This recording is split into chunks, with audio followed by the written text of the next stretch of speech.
Hi all welcome back to my channel. ఈరోజు మనం మన ఆడవాళ్ళకి ఎంతో ఇష్టమైన గ్లాస్ బ్యాంగిల్స్ని సిల్క్ థ్రెడ్ బ్యాంగిల్స్గా ఎలా డిజైన్ చేసుకోవాలో చూద్దాం. ఇప్పుడు నేను ఈ బ్యాంగిల్కి థ్రెడ్ వ్రాప్ చేసుకుంటున్నాను. గ్లాస్ బ్యాంగిల్ చాలా సన్నగా ఉంటుంది కాబట్టి నేను దారాన్ని 12 స్ట్రాండ్స్గా తీసుకొని బ్యాంగిల్ని వ్రాప్ చేసుకుంటున్నాను. ప్లాస్టిక్ బ్యాంగిల్కి మనం థ్రెడ్ ఎలా వ్రాప్ చేసుకున్నామో సేమ్ అలాగే ఈ గ్లాస్ బ్యాంగిల్కి కూడా థ్రెడ్ని వ్రాప్ చేసుకోవాలి. నేను థ్రెడ్ వ్రాపింగ్ని ఈ వీడియోలో డీటెయిల్డ్గా చూపించడం లేదు. మీలో ఎవరికైనా థ్రెడ్ వ్రాపింగ్ వీడియో డీటెయిల్డ్గా కావాలి అంటే మన ఛానల్లోని ప్రీవియస్ వీడియో చూడండి. డీటెయిల్డ్గా ఆ వీడియోలో థ్రెడ్ వ్రాపింగ్ చూపించాను. ఈ గ్లాస్ బ్యాంగిల్కి థ్రెడ్ వ్రాప్ చేసుకునేటప్పుడు బ్యాంగిల్పై ప్రెషర్ పెట్టకుండా చాలా జాగ్రత్తగా థ్రెడ్ని వ్రాప్ చేసుకోవాలి. లేదంటే గాజులు పగిలిపోయే ఛాన్స్ ఉంటుంది. సో నిదానంగా వ్రాప్ చేసుకోవాలి. మనం మట్టి గాజులు వేసుకున్నప్పుడు ఎలా అయితే ఫీల్ అవుతామో సేమ్ అదే ఫీల్ ఉండటం కోసం సిల్క్ థ్రెడ్ని 12 స్ట్రాండ్స్ వరకు తీసుకుంటే అంతే థిన్గా కనిపిస్తాయి. సేమ్ మట్టి గాజులు వేసుకున్న ఫీలింగ్ వస్తుంది మనకి. ఇలా బ్యాంగిల్కి థ్రెడ్ వ్రాప్ చేసుకోవడం కంప్లీట్ అయ్యాక గ్లూతో స్టిక్ చేసుకోవాలి.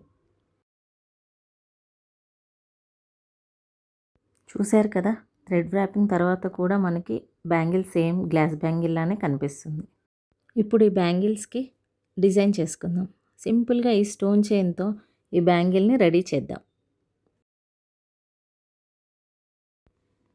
ఇలా బ్యాంగిల్కి గ్లూ అప్లై చేసుకొని స్టోన్ చైన్ని స్టిక్ చేయాలి.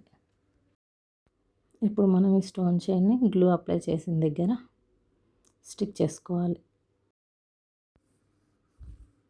ఈ బ్యాంగిల్స్కి ఇలా స్టోన్ చైన్ చాలా మంచిగా సెట్ అవుతుంది. చూడటానికి కూడా చాలా మంచి లుక్ వస్తుంది. మన బ్యాంగిల్కి ఎంత స్టోన్ చైన్ అవసరం పడుతుందో అంతవరకు చూసుకొని రిమైనింగ్ పార్ట్ని కట్ చేసుకొని మనం స్టిక్ చేసుకోవాలి బ్యాంగిల్కి. ఈ స్టోన్ చైన్తో రెడీ చేసుకున్న బ్యాంగిల్స్ని మనం రెగ్యులర్గా వేసుకునే మట్టి గాజులకి సైడ్ బ్యాంగిల్స్గా వేసుకుంటే చాలా మంచి లుక్ వస్తుంది. ఇప్పుడు సేమ్ ఇలాగే థ్రెడ్ చుట్టుకున్న మట్టి గాజులకి సింపుల్గా ఇలా డిజైన్ చేద్దాం. ఈ బ్యాంగిల్ థిన్గా ఉండటం వల్ల మనం సింపుల్గా డిజైన్స్ మాత్రమే చేసుకోగలం. ఇలా స్మాల్ రౌండ్ 3 mm కుందంతో ఇలా సింపుల్గా డిజైన్ చేసుకోవచ్చు. ఇప్పుడు మనం ఈ 2 మట్టి గాజులను అతికించి డిజైన్ చేద్దాం. ఇలా ఒక గాజును తీసుకొని దానికి గ్లూ అప్లై చేసి మరో గాజును అతికించాలి. ఈ బ్యాంగిల్స్ డ్రై అవ్వడానికి కాస్త టైం పడుతుంది. ఇలా డ్రై అయ్యాక థ్రెడ్ని వ్రాప్ చేసుకోవాలి. సింగిల్ బ్యాంగిల్కి థ్రెడ్ 12 స్ట్రాండ్స్ తీసుకుంటే ఈ డబుల్ బ్యాంగిల్కి నేను 20 స్ట్రాండ్స్ థ్రెడ్ తీసుకున్నాను. సేమ్ బిఫోర్ బ్యాంగిల్కి థ్రెడ్ ఎలా వ్రాప్ చేసుకున్నామో అలాగే బ్యాంగిల్ అంతా దారం చుట్టుకోవాలి. ఇలా నీట్గా థ్రెడ్ వ్రాప్ చేసుకున్నాక ఈ బ్యాంగిల్కి డిజైన్ చేసుకుందాం.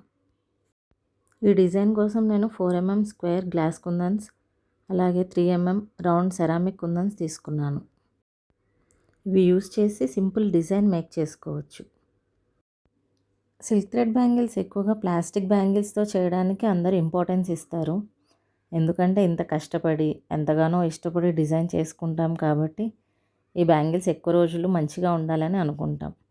అదే గ్లాస్ బ్యాంగిల్స్తో అయితే బ్రేక్ అయిపోతాయేమో అనే భయం ఉంటుంది. కానీ కొంతమంది మట్టి గాజులే వేసుకోవాలి అనే సెంటిమెంట్ ఉంటుంది కాబట్టి వారి కోసం మట్టి గాజులతో కూడా సింపుల్గా సిల్క్ థ్రెడ్ బ్యాంగిల్స్ డిజైన్ చేసుకోవచ్చు. మీకు ఈ వీడియో ఎలా అనిపించింది? ఇంకా మీకు ఏమైనా డౌట్స్ ఉంటే కామెంట్ చేయండి. Thanks for watching. బాయ్.